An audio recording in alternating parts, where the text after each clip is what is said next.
I am Shantini, dear plus 2 accountancy students. Today we are going to see the about subscription.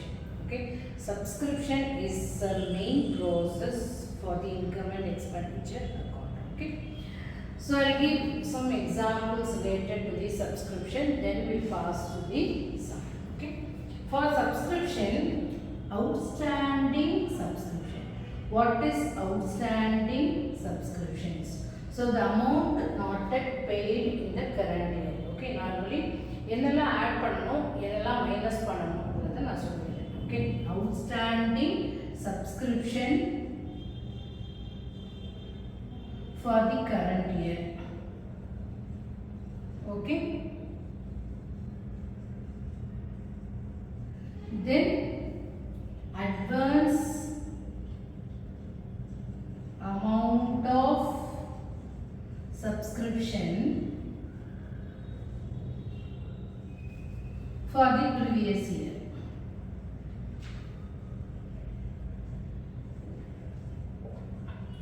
So both is very important. You have to add with the current subscription. இந்த ரெண்டும் நீங்க படிச்சா போதும். அதுக்கு அப்புறம் opposite ஆட்டோமேட்டிக்கா நீங்க என்ன பண்ணிடலாம் மைனஸ் பண்ணலாம். Outstanding subscription for the current year. ஒரு எக்ஸாம்பிள் சொல்றேன். இப்போ நம்ம வந்து we are going to prepare the income and expenditure account on 2018. Okay, 2018 ல ஒருத்தர் வந்து எவ்வளவு கொடுத்திருக்காரு 70,000 கொடுத்திருக்காரு.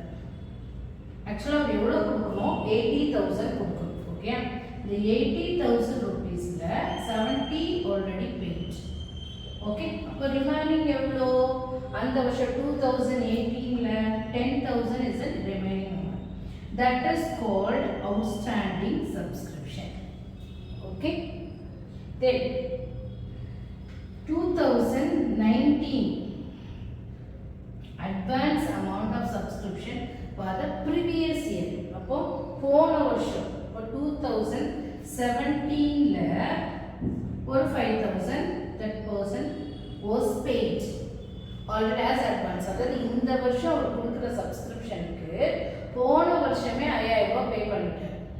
இப்போ போன வருஷம் பே பண்ணா அது வந்து இந்த வருஷம் நம்ம என்னதை எடுத்துக்கணும் அதை ஆட் பண்ணணும். போன வருஷம் உள்ள அந்த அட்வான்ஸ் அமௌண்ட்டை இந்த வருஷம் நம்மளுடைய பேலன்ஸ் ஷீட்ல வரும்போது அது இந்த வருஷம் சப்ஸ்கிரிப்ஷன் மாதிரி கன்சிடர் ஆகும். ஸோ இதை ஆட் பண்ணணும். இந்த ரெண்டு தான் இதுதான் advance amount of subscription for the previous year. இதை ஆட் பண்ணணும். Outstanding subscription for the current year. இந்த ரெண்டையும் கரண்ட் இயர் சப்ஸ்கிரிப்ஷனோட ஆட் பண்ணணும். இதுதான் ப்ரொசீஜர். அப்போ மைனஸ் என்ன பண்ணணும் அப்படின்னா அவுட்ஸ்டாண்டிங் சப்ஸ்கிரிப்ஷன் ஃபார் த இந்த ரெண்டு தான் இருக்கு கரண்ட் இயர் ப்ரீவியஸ் இயரோட. Outstanding subscription for the previous year minus பண்ணணும். Advance amount of subscription for the current year minus பண்ணணும். அவ்வளோதான் இதோடைய கான்செப்ட். இதை மட்டும் நம்ம நல்லா ஸ்டோர் பண்ணிட்டோம் மைண்ட்லன்னா get easy to do the subscription sums. Okay, நிறைய ஒரு 5-6 sums இருக்கு. So it's a very easy sum when you are understand the concept of these 2 points. இந்த ரெண்டு பாயிண்ட்னாலே opposite point you will decide. Okay, now sum number 8, page number 73.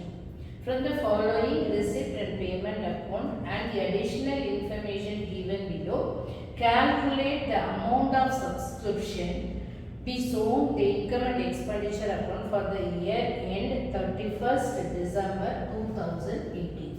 Okay, இப்போ மூணு subscription receipt கொடுத்திருக்காங்க. 2017 அதாவது previous year, current year and next year.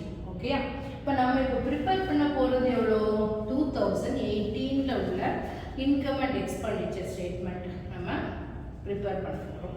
எக்ஸ்பெண்டிச்சரில் ஒன்றும் வராது, அப்படியே விட்டுலாம். ஓகே, இது வந்து ஒரு பார்ட் ஆஃப் தி கொஸ்டின் தான், ஃபுல் கொஸ்டின் கிடையாது. அதனால் நம்ம இன்கம் மட்டும்தான், இன்கம் சைட் மட்டும்தான் நம்ம யூஸ் பண்ண போகிறோம். ஓகேயா, இப்போ இன்கம் சைடில் நம்ம ப்ரிப்பேர் பண்ண போகிறது 2018. ஓகேயா, இப்போ 2018 சப்ஸ்கிரிப்ஷன் மட்டும்தான் எழுதணும். இந்த சைடில் வரும்போது பை இல்லையா, பை சப்ஸ்கிரிப்ஷன் எவ்வளோ 1,72,000 அவ்வளோதான். வேறு எதுவுமே எடுக்கக்கூடாது. அதாவது 2017 எடுக்கக்கூடாது, 2019 எடுக்கக்கூடாது. இது போக some additional information are given. Additional information போட்டு என்ன கொடுத்துருக்காங்க? Subscription outstanding for the year 2018. இப்போ நம்ம 2018க்கு தான் ப்ரிப்பேர் பண்ண போகிறோம். இந்த வருஷம் அவுட்ஸ்டாண்டிங் எவ்வளோ ரூபாய் கொடுத்துருக்காங்க? 8,000. ஓகே, அப்போ நம்ம என்ன பண்ணணும்? ஆட் பண்ணணும். ஓகே, ஆட்னு போடலாம், இல்லை இப்படி ப்ளஸ்ன்னு போட்டுக்கலாம், அது நம்ம இஷ்டம். ஆட் அவுட்ஸ்டாண்டிங்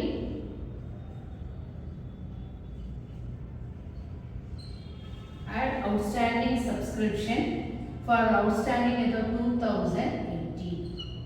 அப்போ previous year உடைய advance payment யும் add பண்ணணும். அது நமக்கு கொடுக்கல, அதனால இது மட்டும் தான் கொடுத்திருக்காங்க. So we have to add 8,000. The total outer columnல 1,80,000. அவ்வளவுதான்.